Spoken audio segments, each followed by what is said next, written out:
Is this thing still on? I think they can hear us a bit better now. Should we keep talking?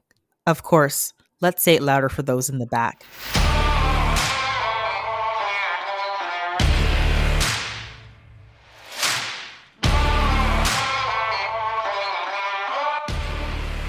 Hi, and welcome to the Gritty Nurse Podcast, an unfiltered discussion about health and healthcare. My name is Amie Archibald-Varley. And my name is Sara Fung. And we are your podcast hosts. If you're listening on Apple Podcasts, Spotify, YouTube, iHeartRadio, or any other podcast platform, don't forget to hit subscribe so you can get updates on new episodes. If you love our podcast and our advocacy work, please go to www.grittynurse.com and click on the Support Us button. This will give you access to exclusive episodes and early releases on a monthly basis. This will help us with the costs of running the podcast, the time and energy to put out awesome and informative episodes. And for that, we thank you and we appreciate you.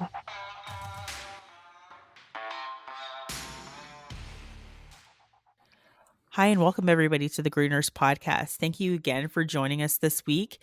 You know, we have such an honor to have this guest with us today. Myself and Sara, we consider ourselves little health care reporters. You know, we get out there every once in a while and, get an article written. But this individual that we have is actually a star. So without further ado, Sara, can you please introduce our guest today? Absolutely. And we've been following André for quite some time, so I'm actually going to introduce him now. André Picard is one of Canada's top health and public policy observers and commentators. André is an 8-time nominee for the National Newspaper Awards, Canada's top journalism prize, and past winner of the prestigious Michener Award for Meritorious Public Service Journalism. André is also the health columnist at the Globe and Mail and author of 6 books, including the current bestseller Neglected No More, The Urgent Need to Improve the Lives of Canada's Elders. Welcome, André. We're so glad to have you here today. Well, thanks. It's nice to join you. And I have to say, I actually have read 2 of your books, and I think that, you've definitely got a talent for writing, and you've definitely been on the scene for a while. So if I'm not mistaken, you've been writing for about over 30 years now. And I just wanted to start by asking, have you always been a writer, or how did you get into health reporting? Yeah, so this is my 40th year of journalism, so I've been at it for a while. I kind of stumbled into it. I was at university, joined a student newspaper because I was interested in music, became a record reviewer. That may date me a bit, but reviewed records back in the day, and then just got more and more involved in the newspaper. That was the early 80s. It was the era of AIDS.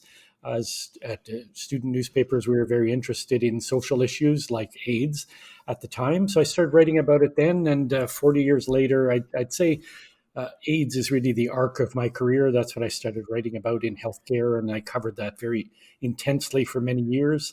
And now I still cover AIDS. I'll be going to the International AIDS Conference, the next one in July. But these days I'm covering another pandemic that's almost as bad as AIDS, but not quite.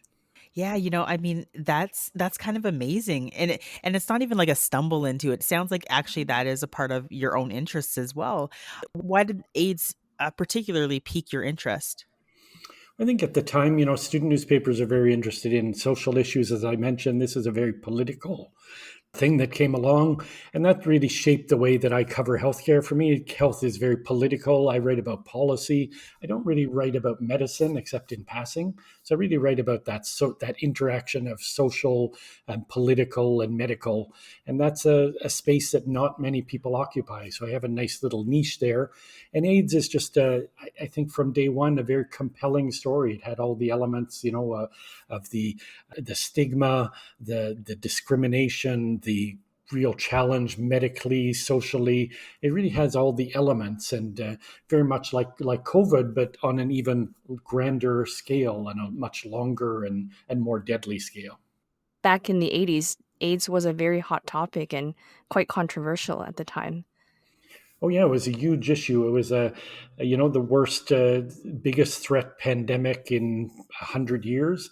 At the time, there were no treatments for many years.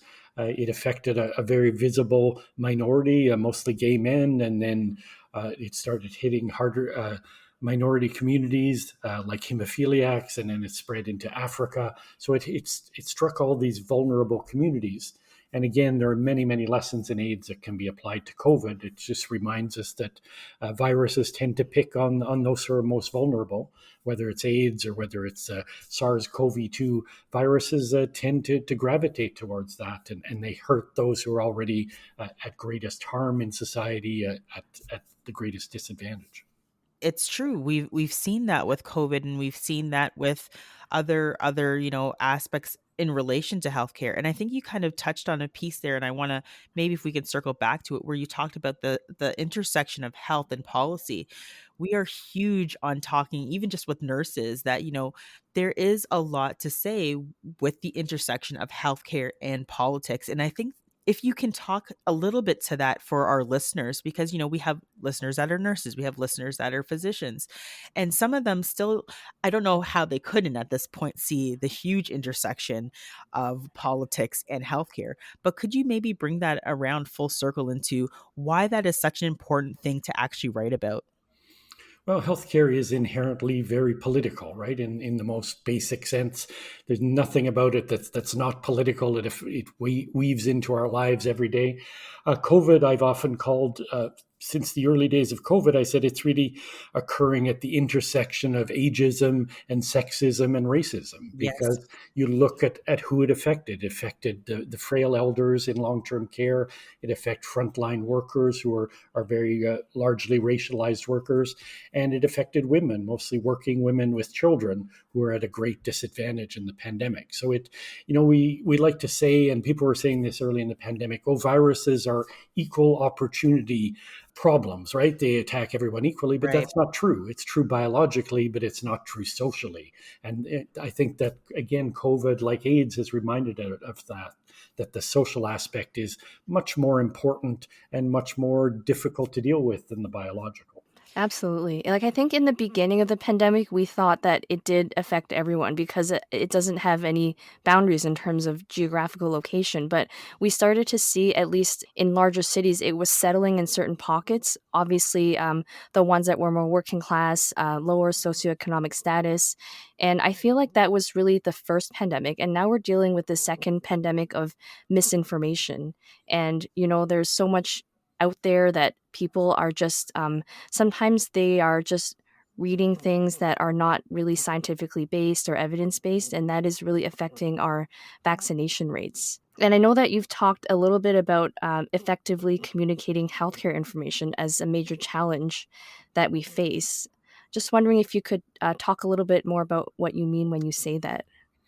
Yeah, I think, again, on the first element of your question, I think it's true that viruses don't discriminate, but people do discriminate in how they respond to viruses, and that's just as important, if not 100%. more so. And I think, the second part of the misinformation part of it, I think people have to recognize that, number one, and I learned this a long time ago, that the number one tool we have in public health is communication. It's way more important than anything else. Public health is Right. not about medicine, et cetera. It's not about vaccination.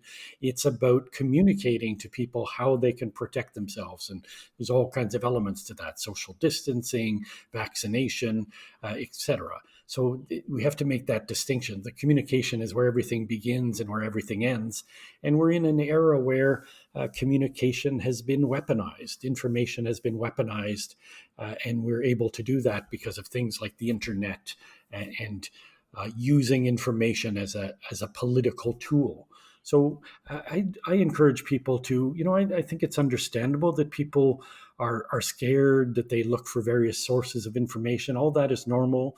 There's always been misinformation throughout history. I'm a big fan of history, the history of medicine and healthcare. I think you learn a lot from history about what's going on presently. And we know that, the first vaccine was developed in 1796 by Jenner, and there were almost immediately, there were people who were afraid of it, who had all kinds of things. Mhm. This came, the pox came from a cow that they used to create the first vaccine, and they said people are going to turn into cows. Misinformation has always been with us, and it always will be, but now it's being used in a very particular way for political gain, for financial gain. So I always encourage people, if you believe all this stuff, about ivermectin being a wonder drug, about there being a conspiracy of Bill Gates putting microchips in our bodies. I say, if you believe that, then you should look into more closely the backgrounds of the people promoting this. And the people promoting this Right. are always making money with something else. They're selling some potion, they're selling some political ideology. So money is always at play. Economics are always at play, and we can't pretend it's one-sided. Yeah, Mhm. I'm so glad that you said that. And I was kind of wondering, I was like, I wonder if he wouldn't want to touch this with a 10-foot pole. But like even just today again, that name keeps popping up in the news. Mr. Joe Rogan, he just is just like this like annoying fly that just keeps coming on the wall. But I think, again, his name has come up time and time again about his podcast where he talks to other healthcare experts and other experts about these various different things. And I think when you have such a powerful platform and you have the ability to reach so many individuals, and there that disregard for whether you're saying, oh, this is entertainment, or this is just a banter and this is how we're having a conversation, or that counter effect is the fact that this misinformation can still cause harm, and we're still seeing that. And it's just, I think the reason why most people don't want to touch it with the 10-foot pole is because, again, there is power in patriarchy, and there's power in money and in capitalism, really. Yeah, and we when we have a platform, regardless of whether it's Joe Rogan's show or a column in the Globe and Mail like I have, you have to try and use that platform responsibly. So when I talk to younger journalists, which I often do, I often say, what I don't write is just as important as what I do write. We have to have Mm. discretion, and we have to have use our heads about what we report, and not just report anything. We're not stenographers. We have to think, and we have to use our platforms thoughtfully. Yeah, no, I think that's a really powerful thing to say, because I think sometimes we don't think about what is not being said as well. And I think that, it's really important that during this time where health information is critical, that it's important that we think about what we do write versus what we might not write as well. I think that's actually a really powerful message, not even just for healthcare writers, but for people who have platforms on Twitter, or physicians, nurses who are using their platform to talk about these issues as well, because I think those engines as well are very, very powerful. Yeah, and just going back to what you were saying about financial gain, right? We all know that Joe Rogan has a $100 million deal on Spotify. So, of course, there's financial incentive for him to keep going. And he could pick any sort of doctor he wants to be on the podcast. And he has chosen to have physicians who are into the counterculture. And, I think that's really dangerous. And I do think that there is some responsibility on their part to make sure that people that they sign, these artists, they are promoting evidence-based information, right? That's going to actually help us get over this pandemic. Yeah, and I think Joe Rogan is getting a lot of attention, but to me, he's not the worst of it. There's the Dr. Mercolas of the world, Yes. who is a big anti-vax promoter who makes millions of dollars selling so-called alternative treatments. There's the Kennedy and his so-called child defense charity that raises millions of dollars. Being anti-vaccine, there's a lot of money in that. There's a lot of money in misinformation, unfortunately. I mean, I think when people talk about a grift, I think they think about, these small people off the side of their desk that are selling t-shirts out of their bags. But we're talking about like huge grifts, right? That we're talking about people who have actualized power and are using it for, not really great things. We know that effective communication is hugely important when it comes to healthcare, and we thank you for all of the work that you're doing. But let's talk a little bit about Canada's healthcare system in general. How strong do you think it is, and what opportunities do you see as a healthcare reporter and journalist, for areas of improvement at this time? Well, I think we have to start by saying we don't really have a system. So that's the fundamental problem. We have lots of elements, and they're very siloed, and they're not really interconnected. So I think that's a pretty fundamental problem. We don't have a national system in Canada. We have 15 different jurisdictions. We have 13 provinces and territories. We have a federal system, which is actually quite large. People forget about that. It's the fifth largest system in Canada. And then we have this weird workers' compensation program, which is separate, which is a 15th system. So we have all these systems that are not interconnected. And when you get down to it, though, I think what's amazing about Canada is we do deliver really good healthcare, but I always say we do it in spite of the system, not because of it. We Right. make it really difficult for providers to provide care efficiently, and they do it anyhow. You both work in the system. You know that the system is just rife with workarounds. Every single day, every worker has these workarounds that they know, and they just shouldn't exist. The system should be much leaner and smoother and more patient friendly, and it's not. But despite it all, we manage to deliver pretty good care, especially when people really need it. You know, we have this problem of wait times, especially for things that are not urgent. But when push comes to shove, you tend to get really, really good care in Canada, and that's good. But we could do it so much better and so much more efficiently. Oh, absolutely. I think this is where we say people, especially those who aren't in healthcare, we use the term they have to navigate the healthcare system because of exactly what you said. You know, there's so many different specialists. Everyone has a different documentation system. I think that's a whole other story in itself, where there are countries that have a seamless documentation system. So nothing falls through the cracks in terms of what treatment or what medications a patient is already on. And having to continuously retell your health history, I think that's a real challenge, especially for the elderly or those that don't speak English as a first language. And I envision this is my perfect world where everything is seamless, but I know that it's going to take so much time and effort. But I really do think that, like you said, there is a lot of strength in the healthcare system, and we just need to put the resources in the right areas. Yeah, and our silos, a lot of our silos are pretty strong. You know, we have great hospitals, we have pretty good primary care.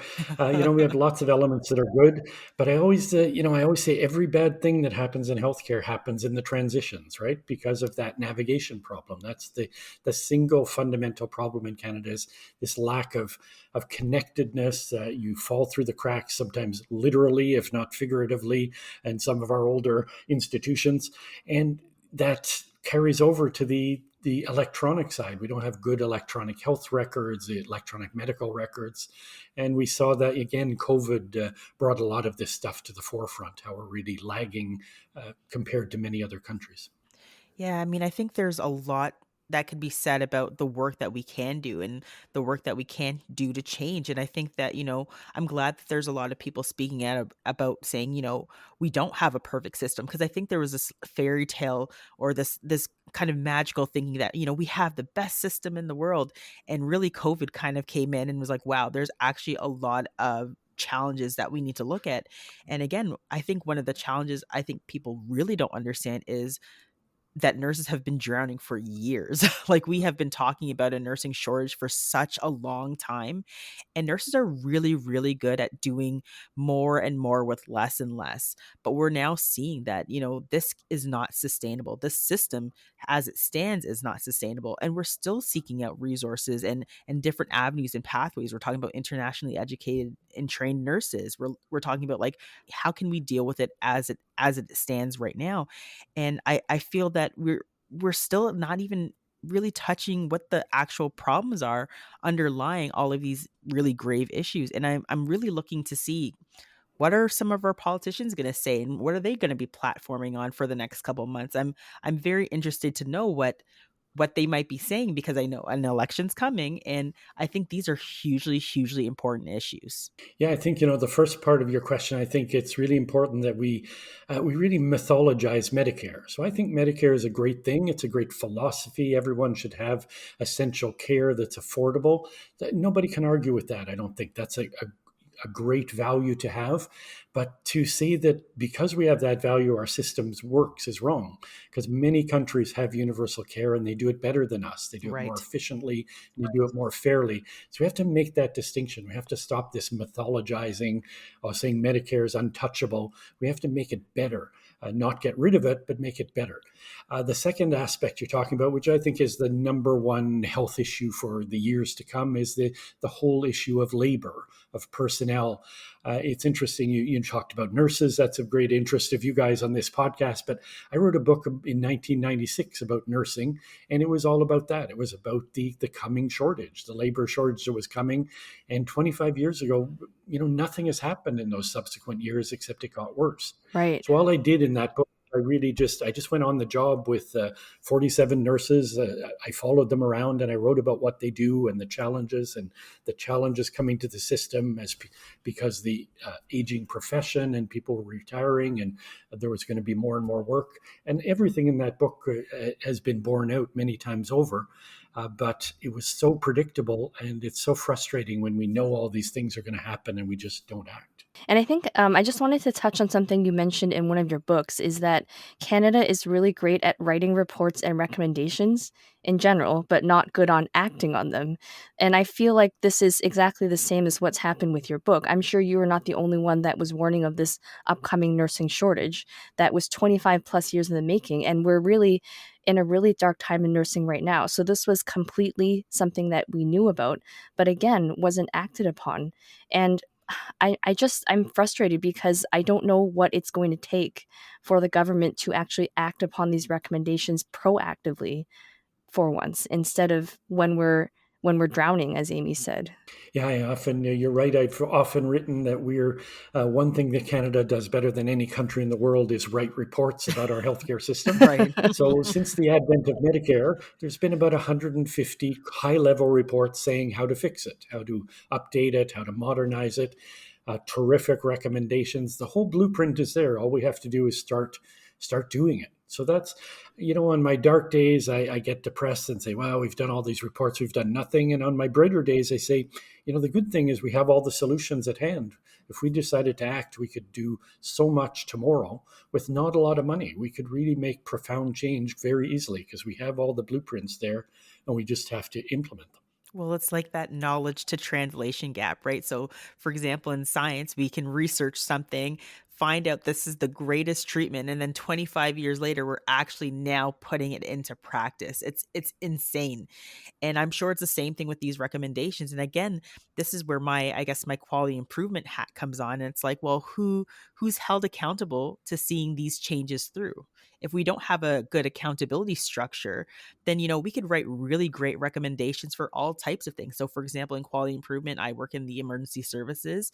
Whenever there's let's say an incident or a issue with harm, we say, okay, well, how can we prevent this from occurring again? How can we make sure that this particular scenario doesn't happen? We're gonna make these great solid recommendations, reinsert them in the situation, and we'll never see this outcome again. But then if we don't actually take that great work and actually have that accountability structure where someone is kind of, putting their finger on your back saying, this happened, this is why we need to make the change, no change is going to occur. So where does the accountability lie? Do you have an answer, Andre? Well, I think the short answer is in your question is there is no accountability, and that's the fundamental problem with the system. Nobody gets called to account for most failures.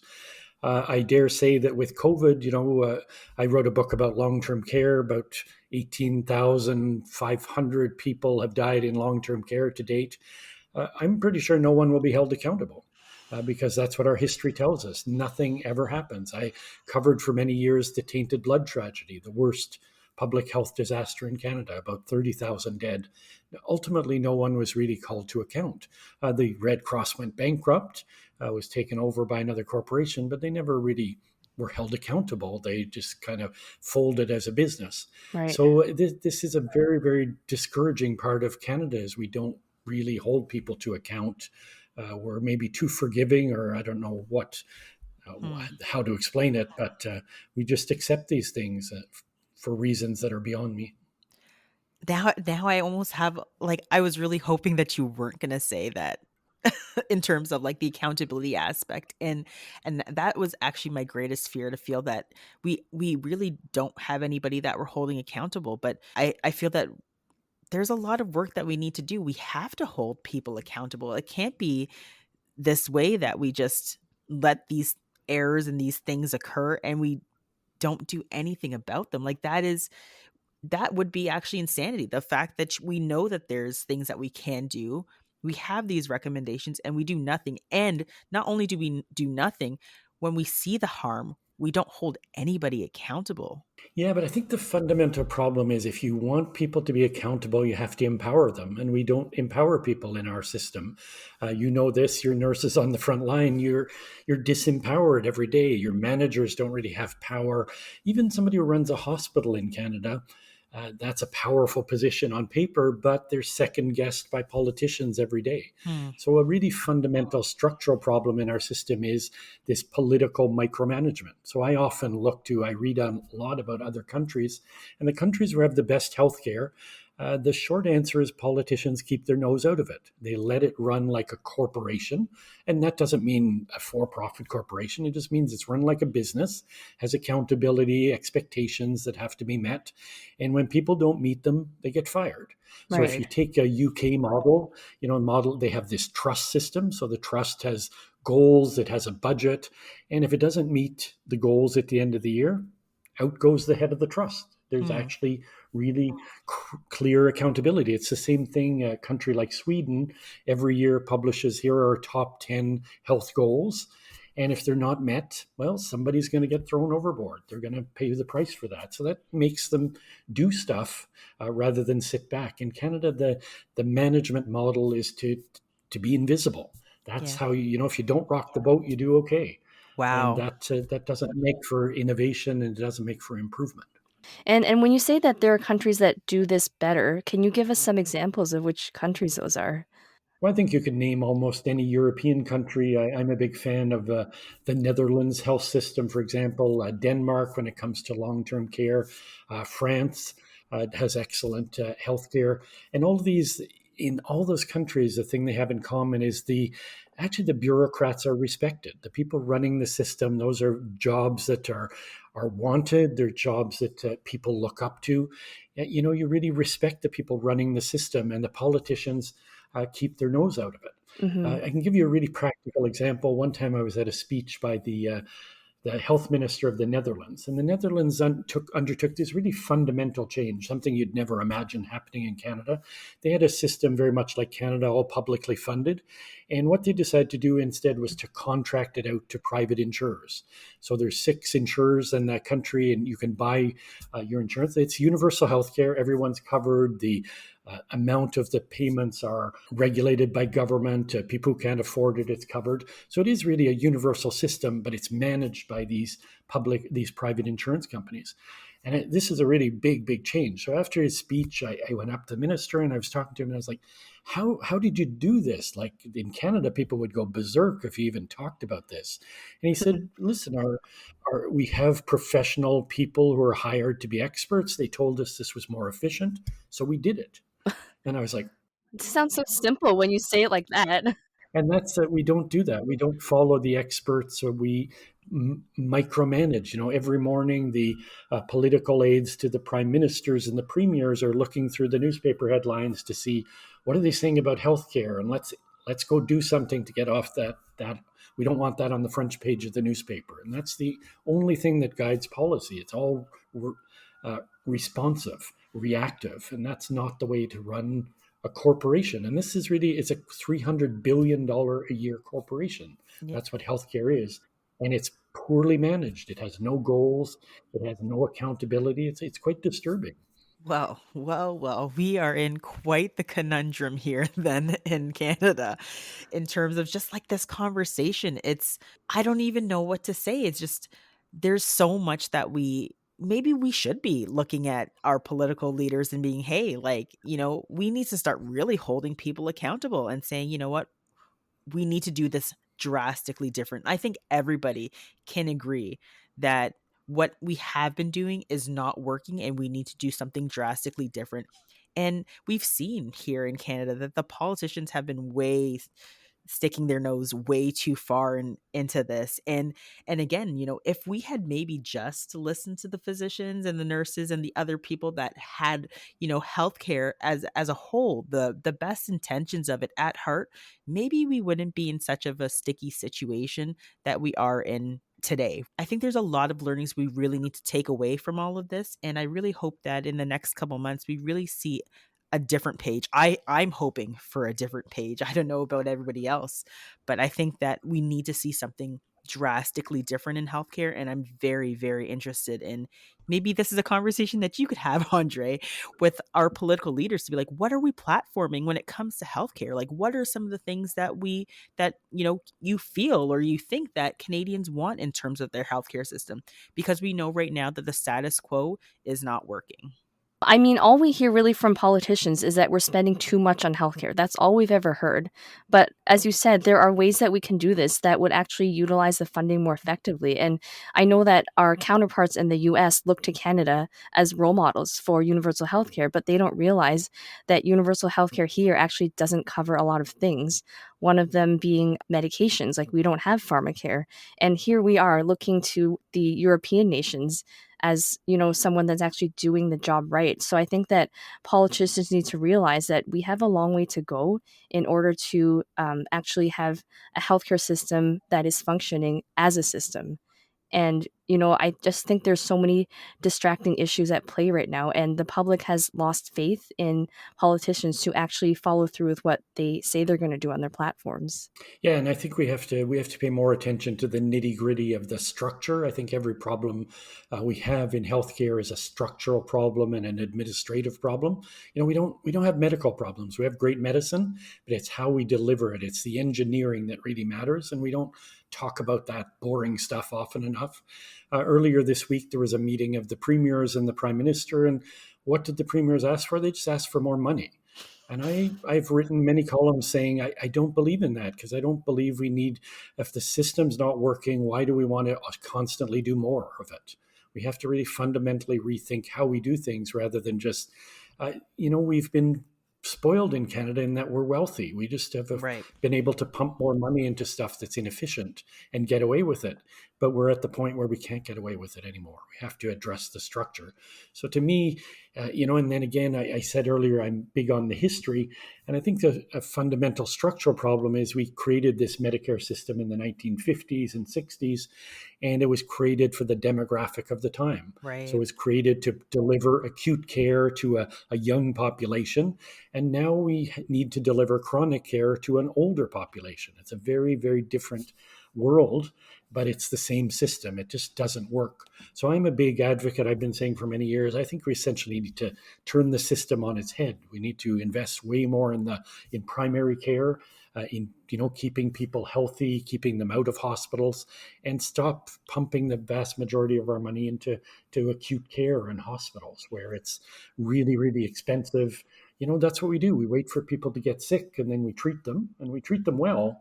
But boy, it would be much better if they weren't there in the first place. Yeah, I'm kind of wondering, like, why that might be. Why is it that, that the system is working, that, acute care is the focus. And I hope that money isn't the driver, but I don't know, right? Like, I always kind of question. And I think, Andre, your brain works very similarly to mine in terms of, I am very focused on quality improvement. And what does that mean? It does mean looking at structural and systems change, and changing things on a systems level. Because I think, a lot of people are like, well, it's this individual's problem. No, it's typically a systems level approach that we need to make meaningful and impactful change. I think these are things that we really need to look at. And I think, again, with like your book, these are different avenues and different ways of thinking that we really need to examine. I think we've had a really great discussion. Is there anything else on your mind these days that you think that, that we might not be talking about that we ought to? I think for when we're talking about the health system, it comes back to what you said. It comes back to quality. It comes back to, I think we talk way too much about how much the system costs, how much we spend, and we don't talk enough about what value we get for our dollars. Mm-hmm. So I often say, if you provide quality care, that pretty well works the other stuff out, right? Like, if that's really your focus, when something's quality, it's going to almost by definition be efficient, and it's going to be valuable. So we have to really put much more focus on the quality rather than the quantity of care. In Canada, we obsess about quantity. How many people can we pump through an emergency room? That's not what matters. Right. What matters is the right people should be there.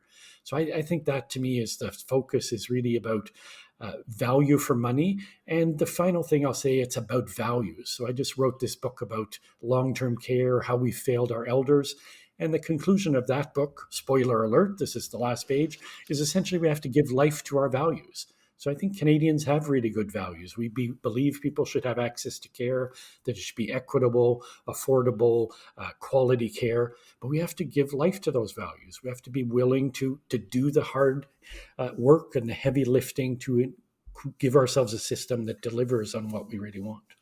It's that's so interesting that you said this. It's like my Lean Sigma 6 training is coming back into my mind, talking about like the value stream and talking about Kaizen and change and all of these hugely great qualities that we talk about, but we don't necessarily do. And I think that, if I can point listeners to making sure that they reach out, they read your book, Neglected No More, I think it's a fantastic read. And again, that value, you can't put a monetary number on it, because that in itself, in terms, if we have a system where people feel valued, it doesn't matter how much time they spend. So this is something that we've seen in terms of like lean and quality improvement, that if the value and the worth and the quality is worth the time, then people are more than willing to sit there or even say, I'm willing to pay for that type of care. So I think there's a lot of change, and I'm glad that we've had this conversation. I definitely hope that we have more, because I hear that quality improvement lens, and it makes me very excited to have these types of conversations.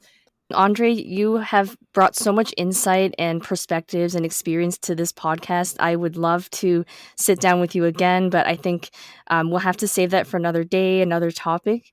Thank you so much for coming onto the Gritty Nurse podcast, and we really appreciate your time today. Well, thanks. It was a pleasure to chat, and thank you for all the work you guys do on the front lines, which is so important and so valuable. Thank you so much. Where can people find you, Andre? Well, they can find me in the Globe and Mail, and they can find me, I spend a little too much time on Twitter, on Picard on Health.